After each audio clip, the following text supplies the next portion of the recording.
نحمده ونصلي على رسوله الكريم اما بعد فاعوذ بالله من الشيطان الرجيم بسم الله الرحمن الرحيم رب اشرح لي صدري ويسر لي امري واحلل عقدة من لساني يفقهوا قولي۔ باب انتظار الناس قیام الامام العالم، لوگوں کا انتظار کرنا امام عالم کے کھڑے ہونے کا۔ حدثنا عبداللہ بن محمد قال حدثنا عثمان بن عمر قال اخبرنا یونس عن الزہری قال حدثتنی ہند بنت الحارث ان ام سلمۃ زوج النبی صلی اللہ علیہ وسلم، کہ ہند بنت الحارث جو ہیں انہوں نے حضرت ام سلمہ سے روایت کی جو آپ کی اہلیہ ہیں۔ کیا روایت کی کہ اخبرتھا، انہوں نے ہند کو بتایا کہ ان النساء فی عہد رسول اللہ صلی اللہ علیہ وسلم، کے حضور صلی اللہ علیہ وسلم کے زمانے میں عورتیں کن اذا سلمن من المکتوبۃ قمنا، کہ جب فرض نماز کے بعد سلام پھیر لیتی تو کھڑی ہو جاتی۔ وثبت رسول اللہ صلی اللہ علیہ وسلم، اور نبی صلی اللہ علیہ وسلم جم کے بیٹھے رہتے۔ ومن صلی من الرجال ما شاء اللہ، جو اللہ چاہے مردوں کو نماز پڑھنے کی توفیق دے تو وہ پڑھ لیتے۔ فاذا قام رسول اللہ صلی اللہ علیہ وسلم قام الرجال، اور جب حضور صلی اللہ علیہ وسلم نماز سے کھڑے ہوتے تو سب لوگ کھڑے ہو جاتے۔ مراد اس سے کیا ہے کہ نماز سے جب اٹھنا ہو تو کیسے اٹھا جائے۔ یہاں جو بات کہی جا رہی وہ یہ ہے کہ مثلا سب نماز پڑھ چکے ہیں اور پڑھ کے بیٹھے ہوئے ہیں اور امام ابھی بیٹھا ہے، وہ نہیں اٹھا، اب کیا مقتدی اٹھ سکتے ہیں کہ نہیں اٹھ سکتے، یہ مراد ہے۔ اس حدیث سے کیا پتہ چلتا ہے کہ حضور صلی اللہ علیہ وسلم کے زمانے میں جب سلام پھیر لیا جاتا تو سب سے پہلے جو اٹھتا تھا وہ کون تھا؟ عورتیں تھیں، وہ چلی جاتی کیونکہ اسی رستے سے اب مردوں کو گزرنا ہے۔ اگر عورتیں وہاں رستے میں بیٹھی رہتی اور مردوں کا ہجوم آ جاتا تو وہ رستے مشکل پڑتی، کیونکہ آپ کو بارہا میں بتا چکی ہوں کہ مسجد میں ترتیب یہ تھی کہ سب سے آگے آپ صلی اللہ علیہ وسلم، پھر مرد، پھر بچے اور پھر عورتیں۔ اس کا مطلب ہے کہ عورتیں مسجد کے بالکل پچھلے حصے میں، اور پچھلا حصہ دروازے کے عموماً قریب ہوتا ہے، اگر سائڈ پہ دروازہ نہیں ہے تو عورتیں وہ جگہ چھوڑ کے چلی جاتی، پھر مرد نکلتے تھے۔ اب یہ کہ آپ صلی اللہ علیہ وسلم بیٹھے رہتے جب تک کہ عورتیں چلی نہ جاتی، اور آپ کے ساتھ صحابہ بھی بیٹھے رہتے، وہ انتظار کرتے تھے کہ آپ اٹھیں تو وہ اٹھیں۔ اور اس دوران کیا ہوتا کہ بعض لوگ جو تھے وہ یعنی جو نماز اس میں سے پڑھ سکتے تھے یا پڑھنا چاہتے وہ پڑھ لیتے تھے۔ حدثنا عبداللہ بن مسلمہ عن مالک وحدثنا عبداللہ بن یوسف قال اخبرنا مالک عن یحیی بن سعید عن عمرة بنت عبد الرحمن عن عائشة قالت ان كان رسول اللہ صلی اللہ علیہ وسلم لیصلی الصبح، کہ حضور صلی اللہ علیہ وسلم صبح کی نماز پڑھتے، فینصرف النساء، تو عورتیں واپس جاتی، متلفعات بمروطہن، اپنی چادروں میں لپٹی ہوئی، ما یعرفن من الغلس، اندھیرے سے وہ پہچانی نہیں جاتی تھی۔ یعنی اس سے کیا پتہ چلتا ہے کہ فجر کی نماز جو تھی وہ اندھیرے میں ہی ختم ہو جایا کرتی تھی۔ ایک اندھیرا ہمارے ہاں رات کا اندھیرا ہوتا ہے، اس وقت نکلنا نسبتاً آسان ہوتا ہے، لیکن صبح سویرے اگر کوئی گھر سے عورت نکل رہی ہے تو ذرا تصور میں لائیں، اگر آپ میں سے کوئی عورت آج کے دور میں خواہ مسجد اس کے گھر کے قریب ہی کیوں نہ ہو، اگر سوچے بھی نکلنے کا تو گھر میں سے محلے میں سے کوئی بھی پسند نہ کرے۔ لیکن آپ دیکھیں کہ حضور صلی اللہ علیہ وسلم کے زمانے میں خواتین کو حقیقی آزادی میسر تھی کہ ان کا نکلنا برا نہیں سمجھا جاتا تھا۔ اور اب بھی آپ دیکھیں مسجد نبوی میں سب جاتے ہیں، وہاں دور دور سے بھی آتے ہیں، پیدل بھی عورتیں چلی آ رہی ہوتی ہیں، کوئی ان کو نہیں دیکھتا۔ تو اس سے کیا پتہ چلتا ہے کہ امن کے زمانے میں بات مختلف ہے، لیکن اگر حالات خطرناک ہوں تو ایسی صورت میں اس طرح کی جرأت نہیں کی جائے تو بہتر ہے۔ حدثنا محمد بن مسکین قال حدثنا بشر قال اخبرنا الاوزاعي قال حدثني يحيى بن ابي كثير عن عبد الله بن ابي قتادة الانصاري عن ابيه قال قال رسول الله صلى الله عليه وسلم اني لاقوم الى الصلاه وانا اريد ان اطول فيها فاسمع بكاء الصبي فاتجوز في صلاتي كراهية ان اشق على امه۔ حدیث گزر چکی ہے۔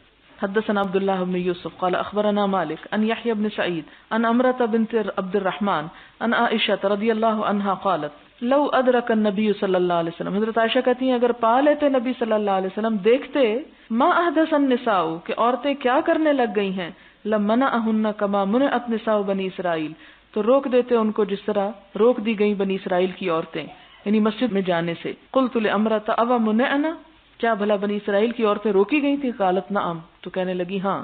یہ حضرت عائشہ کا ایک اجتہاد ہے جس کا مطلب یہ ہے کہ عورتوں کو مسجد جانے کے لیے اپنے حجاب اور اپنے ان پابندیوں کا خیال رکھنا چاہیے، یہ نہ ہو کہ وہ ایک نیک کام کے لیے نکل رہی ہیں اور ایسی حالت میں نکل رہی ہیں کہ ان پہ رحمت کی بجائے لعنت برس رہی ہو، تو اس کی اجازت نہیں۔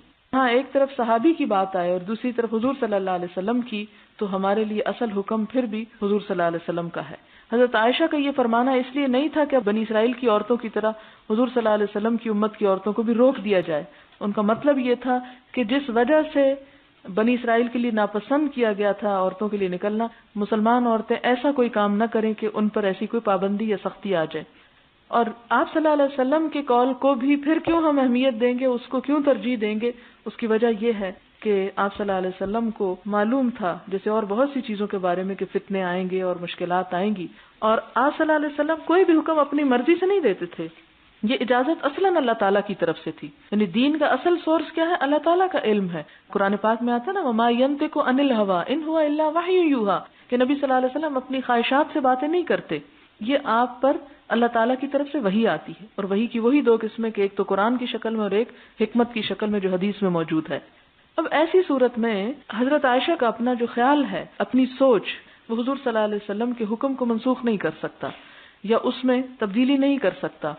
صرف ضرورت اس بات کی ہے کہ ان چیزوں کو نہ کیا جائے کہ جس سے نہ صرف مسجد میں جانے سے بلکہ کہیں بھی جانے سے انسان کو روکا جا سکتا ہے یا اس پہ وہ ناپسند کیا گیا.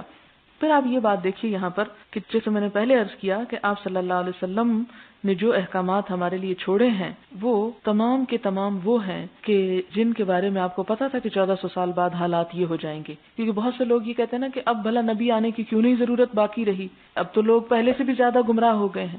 تو اس کا جواب کیا ہے کہ نیا نبی اس وقت آتا ہے کہ جب پچھلے کی تعلیمات مٹ چکی ہوں. کہ تعلیم نہیں ہے، پتہ ہی نہیں کہ لوگوں کو کرنا کیا ہے، اس لیے ایک نیا نبی آ کے نئے سرے سے تعلیم دے گا. جب آپ صلی اللہ علیہ وسلم کی تعلیمات محفوظ ہیں اور وہ سب چیزیں موجود ہیں تو یہ اب امت مسلمہ کا فرض ہے کہ وہ ان چیزوں کو اجاگر کرے اور لوگوں کے سامنے لائے، نہ کہ اللہ تعالیٰ ایک اور نئے نبی کو بھیج کر وہی چیزیں دوبارہ لوگوں کو دی جائیں. تو یہاں سے کیا پتہ چلتا ہے کہ آپ کو جو دین دیا گیا مکمل تھا اور قیامت تک کے لیے تھا کہ کوئی اپنی مرضی سے اس میں تبدیلی نہ کرے. پھر وہی بات کہوں گی کہ جس طرح حرام کو حلال کرنے کی اجازت نہیں، اسی طرح حلال کو حرام کرنے کی بھی اجازت نہیں. پھر اس میں ہم دیکھتے ہیں کہ ایک طرف حضرت عائشہ کا یہ اجتہاد ہے، دوسری طرف ہم حضرت عبداللہ بن عمر کو جو بہت زیادہ سنت کے اتباع میں آگے تھے، ان کے بارے میں آتا ہے کہ انہوں نے اپنے بیٹے سے ایک حدیث بیان کی کہ اللہ کی بندیوں کو مسجد میں جانے سے مت روکو. تو ان کے بیٹے بلال جو تھے، اور بعض روایات میں واقد کا نام آتا ہے، کہ انہوں نے کہا نہیں ہم تو ضرور روکیں گے، یعنی حالات ایسے ہو گئے ہم تو نہیں جانے دیں گے اپنی عورتوں کو. تو اس پر انہوں نے کیا کیا کہ ایک شدید گھونسا لگایا اپنے بیٹے کو اور سخت سست کہا، یعنی ناراض ہوئے اور کہنے لگے کہ میں تمہیں اللہ کے رسول صلی اللہ علیہ وسلم کی بات سنا رہا ہوں اور تم جواب میں کہتے ہو کہ نہیں ہم تو ایسا ہی کریں گے، یعنی ہم اپنی مرضی کریں گے، تو تمہیں اس کی اجازت نہیں. اور ایک اور روایت میں آتا ہے کہ انہوں نے ساری زندگی پر اپنے بیٹے سے بات نہیں کی کہ تم میرے حبیب محمد صلی اللہ علیہ وسلم کی بات کے مقابلے میں ایک بات لا رہے ہو، اور اس پر شدید ناراض ہوئے. اور حقیقت بھی یہ ہے کہ ایمان ہمارا تقاضا بھی اس بات کا کرتا ہے کہ جو کچھ بھی ہو، خواہ ہمارے والدین ہی کیوں نہ ہوں، خواہ ہمارے استاد ہی کیوں نہ ہوں، خواہ ہمارے کوئی بزرگ نیک متقی لوگ ہی کیوں نہ ہوں، ان کی باتیں اپنی جگہ محترم، لیکن اللہ اور اس کے رسول صلی اللہ علیہ وسلم کی بات کے مقابلے میں کوئی حیثیت نہیں رکھتی، خواہ وہ کتنے ہی اچھے انسان کیوں نہ ہو. کیونکہ آپ صلی اللہ علیہ وسلم نے مسجد میں جانے سے نہیں روکا، جس چیز سے روکا وہ کیا تھی کہ وہ پابندیاں نہ توڑی جائیں جو باہر نکلنے کے لیے ایک عورت کے اوپر لگائی گئی ہیں. اب آپ دیکھیں مثال کے طور پر اگر کسی شخص کے سر میں درد ہے تو ایک علاج اس کا کیا ہو سکتا ہے کہ آپ اس کو دوا دیں اور اس کی ریزن دور کر کے درد دور کر دیں، اور ایک علاج یہ ہو سکتا ہے کہ آپ اس کا سر ہی اتار دیں. تو اب اگر کوئی شخص سر ہی اتارنے والا علاج کر رہا ہے تو سر کسی کا نہیں بچے گا پھر، کیونکہ کوئی شخص ایسا نہیں جس کے سر میں زندگی میں ایک دفعہ درد نہ ہوا ہو. تو اسی طرح ہم سے غلطیاں ہوتی ہیں، حدود ٹوٹتی ہیں، بہت سی چیزیں ہوتی ہیں، تو اس کا علاج کیا یہ نہیں ہے کہ سب پہ ایک سختی عائد کر دی جائے، ایک پابندی، اور وہ روح ختم ہو کے رہ. آپ دیکھیں کہ ہماری عورت جاہل کب سے ہوئی؟ اس وقت سے ہوئی جب اس کا علم سے رشتہ ٹوٹ گیا، جب عبادت گاہوں سے اس کا تعلق ختم کر دیا گیا. تو گھروں میں مردوں نے آ کے کچھ بتایا نہیں، پڑھنے سے ویسے پابندی لگا دی گئی، کہا جی عورت پڑھ لے گی تو خط لکھے گی، معلوم نہیں کس کو. یہ آج تک مجھے سمجھ نہیں آتی کہ وہ کس کے خط کی بات ہوتی ہے، لیکن چلے، اس لیے کہ لکھنا جو ہے یہ تو اللہ تعالیٰ کی خاص نعمتوں میں سے ہے جو اس نے انسان کو دی. علم بالقلم علم الانسان ما لم یعلم. تو اگر عورت کو قلم پکڑنا نہیں سکھائیں گے تو اللہ کی ایک بہت بڑی نعمت سے محروم کر دیں گے. اور آپ صلی اللہ علیہ وسلم نے تو اس پر بہت حرص کا اظہار کیا کہ عورتوں کو تعلیم دی جائے، لیکن ہمارے ہاں اس سبب کو دور کرنے کی بجائے عورت کو پڑھنے سے ہی روک دیا گیا. یعنی بجائے اس کے کہ آپ وہ سبب نہ پیدا ہونے دیں کہ جس سے عورت کسی کو خط لکھ سکے، آپ علم کو تو نہ روکیں. تو ایک ایسی برائی جو ایک بڑے خیر کو روک رہی ہے تو اس برائی کی وجہ سے ایک بڑے خیر سے روکا نہیں جا سکتا. لہذا بیماروں کے علاج کے لیے وہ طریقے اختیار کریں جو انہیں زندگی دیں، نہ کہ انہیں موت. تو جہالت کیا ہے؟ موت ہے. عبادت سے رکنا کیا؟ موت ہے. مسلمانوں کی دعا سے محروم رہنا اور اجتماعی عبادات سے پیچھے رہنا دلوں کی موت ہے. لہذا موت کا شکار کرنے کی بجائے لوگوں کو اور ختم کرنے کی بجائے کیا کریں؟ انہیں زندگی دینے والے کام کریں. پھر اس کے بعد اگلی حدیث ہے باب صلاۃ النساء خلف الرجال، عورتوں کی نماز مردوں کے پیچھے، یعنی صفیں ان کی اینڈ میں ہوں گی. حدثنا یحیی بن قزعہ قال حدثنا ابراہیم بن سعد عن الزہری عن ہند بنت الحارث عن ام سلمۃ رضی اللہ عنہا قالت كان رسول اللہ صلی اللہ علیہ وسلم اذا سلم قام النساء حين يقضي تسلیمه ويمكث هو في مقامه يسيرا قبل ان يقوم قال نرى والله اعلم ان ذلك كان لكي ينصرف النساء قبل ان يدركهن احد من الرجال. اب آپ دیکھیں کہ بعض اوقات لوگ کچھ مسلمان بھی اور کچھ غیر مسلم بھی بڑے اعتراض کرتے ہیں جی اسلام نے عورت کے ساتھ بہت ڈسکریمنیشن کی ہے اور اس کا واضح ثبوت یہ ہے کہ مسجد میں ان کی صفیں سب سے پیچھے ہوتی ہیں، ان کو ساتھ نہیں کھڑے ہونے کی اجازت، اور یہ ظلم ہے عورت پر کہ وہ مرد کے شانے کے ساتھ شانہ ملا کے کھڑی نہیں ہو سکتی. اب آپ دیکھیں کہ 2-3 صورتیں ہو سکتی ہیں. مثلا اسلام نے ان میں سے ایک صورت اختیار کی. ایک صورت یہ ہے کہ عورتیں آگے ہوں مرد پیچھے ہوں. دوسری صورت یہ ہے کہ ایک عورت اور ایک مرد ساتھ ساتھ کھڑے ہوں. اور تیسری صورت یہ ہے کہ عورتیں پیچھے کھڑی ہو جائیں اور مرد آگے کھڑے ہو جائیں. اب یہ کھڑے ہونا کہاں کھڑے ہونا ہے؟ اللہ کے حضور عبادت کے لیے کھڑے ہونا ہے. اور اس عبادت کے لیے شرط کیا ہے کہ خشوع و خضوع ہو آپ کے اندر. مثلا پہلی صورت کہ عورتیں آگے ہوں مرد پیچھے. کتنی عورتیں ہوں گی کہ جو آگے کھڑے ہو کے مردوں کے کانشیس نہ رہیں کہ پیچھے سے ہم کہیں نظر نہ آ جائیں یا دیکھا نہ جائے. یعنی ایک خاص سی فیلنگ ہوتی ہے اگر کہیں بھی ایسا موقع آئے کہ ہم آگے بیٹھے. مثلا آپ دیکھیں گاڑی میں ہی اگر آپ آگے بیٹھے ہیں اور ڈرائیور یا مرد پیچھے بیٹھے ہیں تو ایک خاص کچ کچ سی ہوتی رہتی ہے، ایک خاص فیلنگ ہوتی ہے کہ حالانکہ پیچھے سے سیٹ بھی ہے، آپ کا کپڑا بھی ہے، لیکن پھر بھی وہ فیلنگ نہیں ہوتی کہ جیسے پیچھے بیٹھ کے آپ آزاد محسوس کرتے ہیں کہ جو چاہیں کریں، کہ ان کا دھیان آگے کو ہے. اسی طرح یہ ہے کہ جب آپ مسجد میں آگے کھڑے ہو جائیں تو آپ اس طرح ریلیکس نہیں کھڑے ہو سکتے، خشوع و خضوع کے ساتھ نہیں کھڑے ہو سکتے. پھر عورت ایک زینت ہے، باوجود اس کے کہ وہ کپڑوں سے ڈھکی ہوئی پھر بھی اس کے فگرز، اس کے لمبائی چوڑائی، وہ سب چیزیں نظر آتی ہیں جو پھر بھی ایک اٹریکشن کا باعث ہے. ایسی اٹریکشن کو اللہ تعالیٰ نے ما ظہر منہا میں شامل کر کے ایگزمپٹ کر دیا کہ کوئی بات نہیں، کہ باوجود اس کے جو چیز ظاہر ہو رہی ہے وہ تو ہو رہی ہے، وہ تو ایک نیچرل ہے، وہ ہوگی، اس کی معافی ہے. جان بوجھ کے جو ظاہر کیا جائے اس کی پکڑ ہے. اب آپ دیکھیں کہ اگلی صورت میں کہ آگے کھڑی ہیں عورت کبھی کمفرٹیبل نہیں ہو سکتی. دوسری صورت کے ساتھ ساتھ کھڑی ہے مرد، پھر بھی ہو سکتا ہے کہ جذبات پہ کنٹرول کر لیں. عورت عموماً کنٹرول نہیں کر پاتی. یہ نہیں کہ میں باعث ہو کے بات کر رہی ہوں، عموماً اور اکثریت کی حالت یہ ہوتی ہے کہ آپ کسی دیہاتی عورت کو لے آئیں. آپ دیکھیں کہ بعض اوقات آپ میں سے جو لوگ ڈاکٹر ہیں آپ میں پتا ہوگا کہ وہ اپنی حقیقت نہیں بتا سکتی، شرم کے مارے منہ سے بات نہیں کھول کے کر سکتی. ایسی صورت میں کہ وہ سارا وقت جڑی جکڑی اور شرم کے مارے کھڑی اور ایک مصیبت میں مبتلا کہ ان کا دھیان اللہ تعالیٰ کی طرف جائے ہی نہ اور وہ اسی میں ہی کانشیس رہیں کہ کوئی مرد کو چٹکی نہ کاٹ جائے یا کونی نہ مار جائے. کیونکہ آپ نے بازاروں میں یہ بھی دیکھا ہوگا کہ جہاں رش ہوتا ہے وہاں عموماً مرد چھوڑتے نہیں ہیں عورتوں کو، کہیں کونی مار جائیں گے، کہیں کچھ کر جائیں گے، کہیں کوئی آوازیں کس جائیں گے. ایک چیز ہے، ٹھیک ہے، وہ ان کے اندر بھی ایک ایسا مادہ ہے کہ جس سے وہ بھی مجبور ہیں ایسے حرکتیں کرنے سے. تو اب وہ ختم تو نہیں کیا جا سکتا، پھر وہ سر کاٹنے والی بات ہو جائے گی کہ ان کو خسی کر دیں آپ اور ان کے جذبات ختم کر دیں، وہ پاسبل نہیں. تو اللہ تعالیٰ نے دونوں کو اپنے اپنی فیلنگ، جذبات کا حسن بھی دیا اور صرف لائن کھینچ دی کہ آپ اس طرف رہو، آپ اس طرف رہو، تاکہ آپ اس جذبات سے فائدہ تو اٹھاؤ لیکن نقصان نہ اٹھاؤ. کیونکہ وہ چیز انسان کے لیے باعث تسکین بھی ہے، باعث سرور بھی ہے، تو اس سرور سے انسان کو محروم نہیں کیا. اللہ تعالیٰ چاہتے تو یہ بھی کر سکتے تھے کہ ہمیں مٹی کے تودے پیدا کر دیتے کہ ہمارے اندر کوئی جذبات اور احساسات نہ ہوتے اور ہم آسانی سے گھوم پھر سکتے. نہیں، آپ دیکھیں کہ جب ان کے درمیان فاصلہ رکھا جاتا تو یہ جذبات تازہ رہتے ہیں اور زیادہ اٹریکٹیو رہتے ہیں.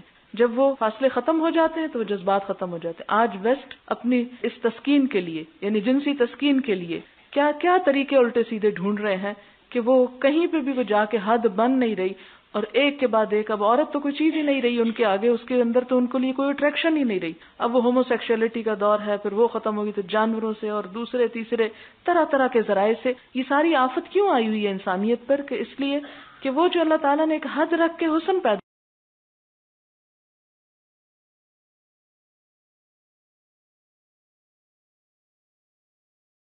کیا تھا، اٹریکشن پیدا کی تھی، وہ انہوں نے ختم کر دی اپنے اندر سے.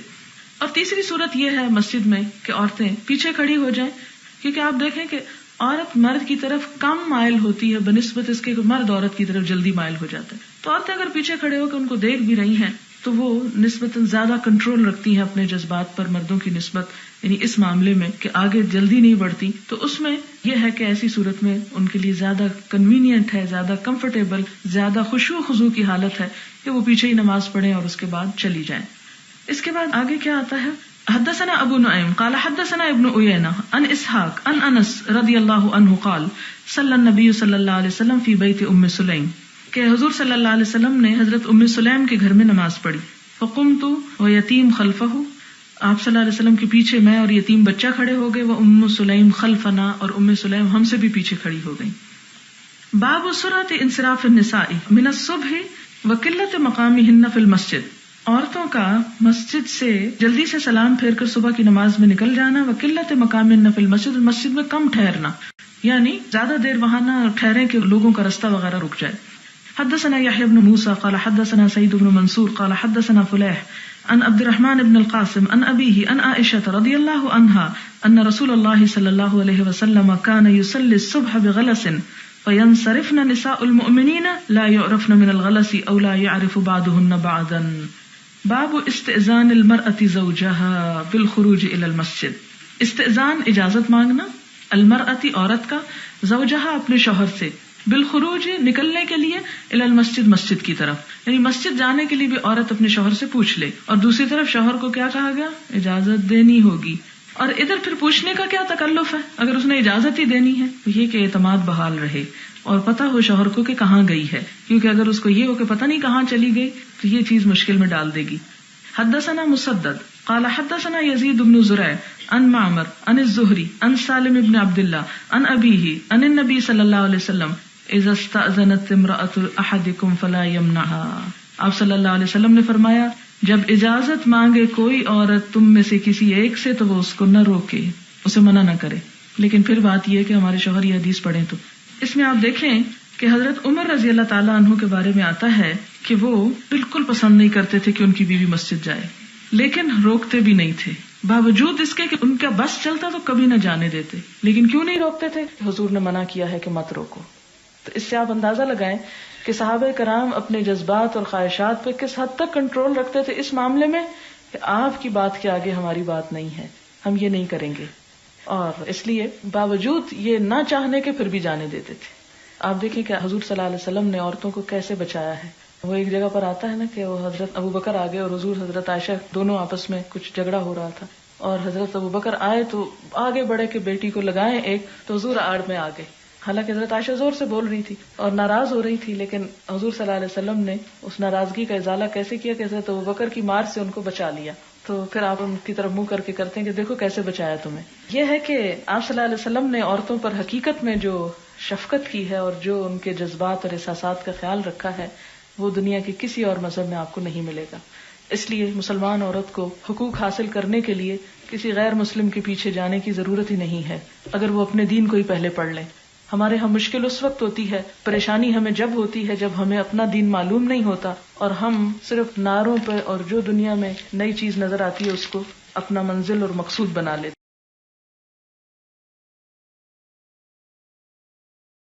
ہیں. بسم اللہ الرحمن الرحیم. کتاب الجمعہ.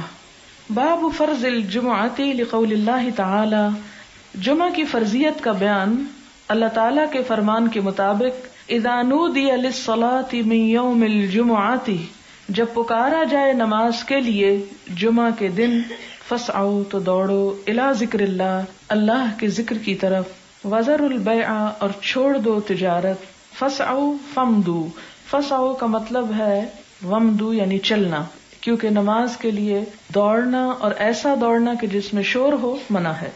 حدثنا ابو الیمان قال اخبرنا شعیب قال حدثنا ابو الزناد ان عبد الرحمن بن ہرمز الاعرج مولى ربيعة بن الحارث حدثه انه سمع ابا هريرة رضي الله عنه انه سمع رسول الله صلى الله عليه وسلم يقول. حضرت ابو ہریرہ کہتے ہیں کہ انہوں نے حضور صلی اللہ علیہ وسلم کو فرماتے ہوئے سنا، نحن الآخرون، کہ ہم آخری لوگ ہیں، امت مسلمہ آخری امت ہے، السابقون، لیکن سب سے آگے بڑھنے والے ہیں، یوم القیامت، قیامت کے دن. بید انہم اوتوا الکتاب من قبلنا، باوجود اس کے کہ پہلے لوگ ہم سے پہلے کتاب دیے گئے تھے. ثم ھذا یومہم الجمعۃ، جمعہ کے دن غسل کرنے کی فضیلت. وہل علی الصبی شہود یوم الجمعۃ، اور کیا بچے پر بھی جمعے کے دن حاضری ضروری ہے؟ او علی النساء، یا عورتوں پر، یعنی ان پہ بھی فرض ہے جمعہ. حدثنا عبد الله بن يوسف قال اخبرنا مالك عن نافع عن عبد الله بن عمر رضی اللہ عنہما ان رسول اللہ صلی اللہ علیہ وسلم قال، کہ نبی صلی اللہ علیہ وسلم نے فرمایا، اذا جاء احدکم الجمعۃ فلیغتسل، کہ جب تم میں سے کوئی جمعہ پڑھنے کے لیے آئے تو چاہیے کہ غسل کر لے، یعنی کوئی بھی. تو اس سے کیا پتہ چلتا ہے کہ جمعے کے دن غسل کرنا ضروری ہے. فرض کے درجے میں تو نہیں، لیکن پسندیدہ ہے اور اس کی بہت تاکید کی گئی ہے. یہی وجہ ہے کہ بعض ائمہ کے نزدیک واجب ہے، لازم ہے، جمعہ ہوتا نہیں جب تک غسل نہ کیا جائے. اور بعض نے کہا کہ یہ وجوب کے معنوں میں نہیں بلکہ مستحب ہونے کے معنوں میں ہے.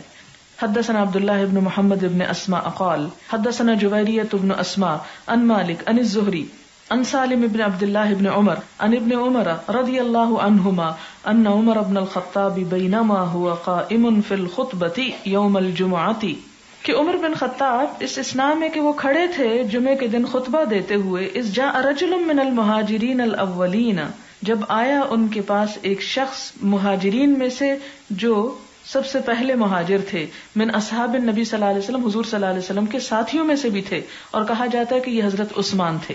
فناداہ عمر، تو ان کو حضرت عمر نے خطبے کے حالت میں پکارا، ایت ساعۃ ھذہ، کون سی ہے گھڑی یہ کون سا وقت ہے؟ قال انی شغلت، تو انہوں نے کہا کہ میں مشغول تھا. فلم انقلب الی اہلی، تو میں گھر نہ جا سکا. حتی سمعت التاذین، یہاں تک کہ میں نے آذان سن لی یعنی جمعے کی. فلم ازد علی ان توضأت، تو میں نے نہ زیادہ کیا اس پر کہ میں وضو ہی کر لوں، یعنی میں صرف وضو کر کے آ گیا. فقال، تو فرمایا، کس نے؟ حضرت عمر نے. والوضوء ایضا، اور وضو ہی بس. وقد علمت، حالانکہ تم کو پتا ہے، ان رسول اللہ صلی اللہ علیہ وسلم کان یأمر بالغسل، کہ نبی صلی اللہ علیہ وسلم غسل کرنے کا حکم دیا کرتے تھے. تو اس سے آپ حضرت عمر کے اس کا بھی اندازہ لگا سکتے ہیں کہ وہ سنتوں کی پابندی کرانے میں بھی کس قدر شدید تھے، کہ حضرت عثمان جیسے شخص کو بھی انہوں نے نہیں بخشا، اور خطبے کی حالت میں بھی ان کو سب لوگوں کے سامنے پکڑ کے کہا کہ تم صرف وضو کر کے کیوں آ گئے ہو، نہائے کیوں نہیں. حدثنا عبداللہ بن یوسف قال اخبرنا مالک عن صفوان بن سلیم عن عطاء بن یسار عن ابی سعید الخدری رضی اللہ عنہ ان رسول اللہ صلی اللہ علیہ وسلم قال، آپ صلی اللہ علیہ وسلم نے فرمایا، غسل یوم الجمعۃ واجب علی کل محتلم، آپ نے فرمایا کہ جمعے کے دن کا غسل ہر جوان شخص پر فرض ہے. واجب ہے، اور واجب یہاں یعنی لازم کے معنوں میں آ رہا ہے. ایک اصطلاحی واجب ہوتا ہے نا جو آپ فقہ اور اصول فقہ میں پڑھتے ہیں، یہاں واجب کا لفظ لازم کے معنوں میں کہ لازمی ہے. باب الطیب للجمعۃ، جمعے کے دن خوشبو لگانا. حدثنا علی بن عبد اللہ بن جعفر قال اخبرنا حرمی بن عمارة قال حدثنا شعبة عن ابی بکر بن المنکدر قال حدثني عمرو بن سلیم الانصاری قال اشهد على ابی سعید. عمرو بن سلیم کیا کہتے ہیں کہ میں ابو سعید پر گواہی دیتا ہوں. قال اشهد على رسول اللہ صلی اللہ علیہ وسلم، اور ابو سعید کیا کہتے ہیں، میں حضور صلی اللہ علیہ وسلم کے بارے میں گواہی دیتا ہوں. کس بات کی گواہی؟ قال، آپ نے فرمایا، الغسل یوم الجمعۃ واجب علی کل محتلم، کہ ہر بالغ پر جمعے کا غسل واجب ہے. وان یستن، اور یہ کہ مسواک کرے. سین نون نون سن، سن دانت کو کہتے ہیں، اسنان دانتوں کو کہتے ہیں. یستن یعنی دانت صاف کرے. وان یمس طیبا، اور یہ کہ خوشبو لگائے، مس کرے یعنی اس میں نہانا نہیں بلکہ صرف چھو لینا بھی کافی ہے. ان وجدہ، اگر وہ پائے، یعنی اگر کسی کے گھر میں خوشبو ہو تو جمعے کے دن وہ خوشبو بھی لگائے. قال عمرو کہتے ہیں، اما الغسل فاشهد انه واجب، کہ غسل کی میں گواہی دیتا ہوں کہ یہ واجب ہے. واما الاستنان والطیب فاللہ اعلم، اور مسواک اور خوشبو جو ہے اللہ عالم اب واجبن ہوا ام لا، کہ یہ واجب ہے یا نہیں. ولکن ھذا فی الحدیث، لیکن یہ حدیث میں ایسے ہی آیا ہے. قال ابو عبد اللہ هو اخو محمد ابن المنکدر ولم يسمى ابو بکر ھذا، رواہ عنہ بکیر بن الاشج و سعید بن ابی ہلال وعدۃ، وکان محمد ابن المنکدر یکنى بابی بکر و ابی عبد اللہ. تو اس سے کیا پتہ چلتا ہے کہ نہانا، خوشبو لگانا، مسواک کرنا تینوں ہی لازم ہے. اور چونکہ یہ تینوں ایک جگہ پر آ گئی، اس سے یہ پتہ چلتا ہے کہ یہ جو غسل ہے یہ اس طرح واجب نہیں آتا کہ جو فرض کے درجے میں ایک طرح سے آ جاتا ہے. بہت ضروری یعنی بہت پسندیدہ ہے، بہت اس کی تاکید کی گئی، لیکن اگر کوئی کسی وجہ سے نہیں کر سکا تو وہ ایسا نہیں کہ جیسے کسی نے فرض نماز چھوڑ دی ہو، اس کا قصور ایسا نہیں، کیونکہ اس کے ساتھ جیسے خوشبو ہے، مسواک ہے، ان کا بھی حکم ایسے ہی جیسے غسل کا کہا گیا۔ باب فضل الجمعہ، جمعہ کی فضیلت۔ حدثنا عبداللہ بن یوسف قال اخبرنا مالک عن سمی مولى ابی بکر بن عبد الرحمن عن ابی صالح السمان عن ابی ہریرہ رضی اللہ عنہ ان رسول اللہ صلی اللہ علیہ وسلم قال من اغتسل یوم الجمعۃ غسل الجنابۃ، جس نے غسل کیا جمعہ کے دن ایسا غسل جیسے جنابت کا غسل کیا جاتا ہے، یعنی پوری طرح جسم کو دھویا، ثم راح، پھر گیا، فکأنما قرب بدنۃ، تو گویا اس نے قربانی کی ایک اونٹ کی، ومن راح فی الساعۃ الثانیہ، اور جو دوسرے نمبر پہ گیا، فکأنما قرب بقرۃ، گویا اس نے گائے کی قربانی کی، ومن راح فی الساعۃ الثالثہ، اور جو تیسرے نمبر پہ گیا یا تیسری گھڑی میں گیا، فکأنما قرب قبشا اقرن، تو اس نے سینگوں والا ایک مینڈھا قربان کیا، ومن راح فی الساعۃ الرابعہ، اور جو چوتھے نمبر پہ گیا، فکأنما قرب دجاجۃ، تو گویا اس نے ایک مرغی ذبح کی، ومن راح فی الساعۃ الخامسہ، اور جو نمبر 5 گیا، فکأنما قرب بیضۃ، تو گویا اس نے ایک انڈا قربان کیا، فاذا خرج الامام، اور جب امام نکل آتا ہے یعنی خطبہ دینے کے لیے، حضرت الملائکہ، تو ملائکہ حاضر ہو جاتے ہیں، یستمعون الذکر، وہ بھی محفل میں وہ ذکر سننے لگتے ہیں، یعنی پھر وہ نمبر لگنے بند ہو جاتے ہیں اور سب خطبہ سننے میں مشغول ہو جاتے ہیں۔ باب حدثنا ابو نعیم قال حدثنا شیبان عن یحیی عن ابی سلمہ عن ابی ہریرہ ان عمر رضی اللہ عنہ بینما هو یخطب یوم الجمعۃ، کہ ابو ہریرہ جو تھے وہ کہتے ہیں کہ اس دوران کے حضرت عمر جمعے کا خطبہ دے رہے تھے، اس دخل رجل، کے ایک شخص آیا، اور یہ حضرت عثمان ہی کی طرف اشارہ، فقال عمر، تو حضرت عمر کہتے ہیں لما تحتبسون عن الصلاۃ، تم لوگ نماز سے کیوں رک جاتے، دیر سے کیوں آتے ہو؟ فقال الرجل، تو اس شخص نے کہا ما ہوا الا سمعت النداء، کہ میں نے صرف آذان سنی، فتودعت، تو میں نے وضو کر لیا، فقال الم تسمع النبی صلی اللہ علیہ وسلم، تو کہتے ہیں کہ کیا تم نے نبی صلی اللہ علیہ وسلم کی یہ بات نہیں سن رکھی، یقول، کہ آپ فرماتے تھے اذا راح احدکم الى الجمعۃ فلیغتسل، کہ جب تم میں سے کوئی جمعہ پڑھنے کو جائے تو غسل کر کے جائے۔ یعنی اس میں آپ دیکھیں کہ یہ حضرت عمر کی خفگی جو تھی وہ کس بات پر تھی، ایک دیر سے آنے پر اور دوسرا غسل نہ کرنے پر۔ اس سے جمعے کے دن غسل کی اہمیت ثابت ہوتی۔